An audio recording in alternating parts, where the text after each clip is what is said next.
നമസ്കാരം. കോട്ടയംകാരുടെ ജലോത്സവ ദിനമാണ് ഇന്ന്. നാടും നഗരവും ജലോത്സവത്തിൻ്റെ തയ്യാറെടുപ്പിലാണ്. പ്രധാന വേദിയായ താഴത്തങ്ങാടി മീനച്ചിലാർ പ്രദേശമാണ് നമ്മളിപ്പോൾ കാണുന്നത്. മത്സരത്തിൽ പങ്കെടുക്കാൻ ഒരുങ്ങുന്ന മത്സരാർത്ഥികളെല്ലാം അവസാനഘട്ട പരിശീലനം പൂർത്തിയാക്കി മത്സരത്തിനായി തയ്യാറെടുക്കുകയാണ്. മത്സരത്തിനായി അവസാനഘട്ട തുഴച്ചിൽ പരിശീലനം പൂർത്തിയാക്കി മത്സരവേദിയിലേക്ക് എത്തിച്ചേരുന്ന ഒരു വള്ളത്തെയും ഇവിടെ കാണാം. കൂടാതെ മുമ്പിൽ കാണുന്ന ഈ രണ്ട് കൂട്ടരും മത്സരം പൂർത്തിയാക്കി നിൽക്കുന്നവരാണ്.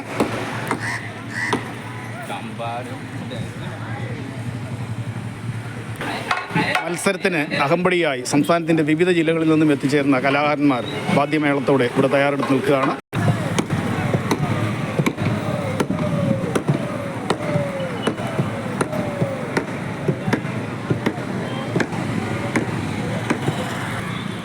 മത്സരം നടക്കുന്ന വേദിയായ താഴത്തങ്ങാടി പ്രദേശം കടുത്ത പോലീസ് സുരക്ഷാ വലയത്തിലാണ്. ഏതാണ്ട് ഉച്ചകഴിഞ്ഞ് 2 മണിക്ക് ശേഷം മത്സരം ആരംഭിക്കാനിരിക്കെ മത്സരാർത്ഥികളെല്ലാം ആഹാരമെല്ലാം കഴിച്ച് അവരുടെ അവസാനഘട്ട പരിശീലനം പൂർത്തിയാക്കി തയ്യാർ നിലയിൽ നിൽക്കുകയാണ്.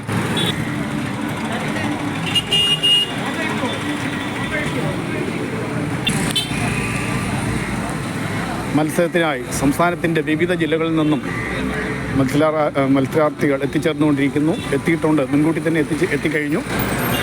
കൂടാതെ കോട്ടയം ജില്ലയുടെ പരിസര പ്രദേശമായ ഇടുക്കി, ആലപ്പുഴ, പത്തനംതിട്ട, എറണാകുളം എന്നീ ജില്ലകളിൽ നിന്നും ധാരാളം കാഴ്ചക്കാർ കോട്ടയത്തിൻ്റെ ജലോത്സവം കാണാൻ ഇങ്ങനെ ഒഴുകി എത്തിക്കൊണ്ടിരിക്കുകയാണ്.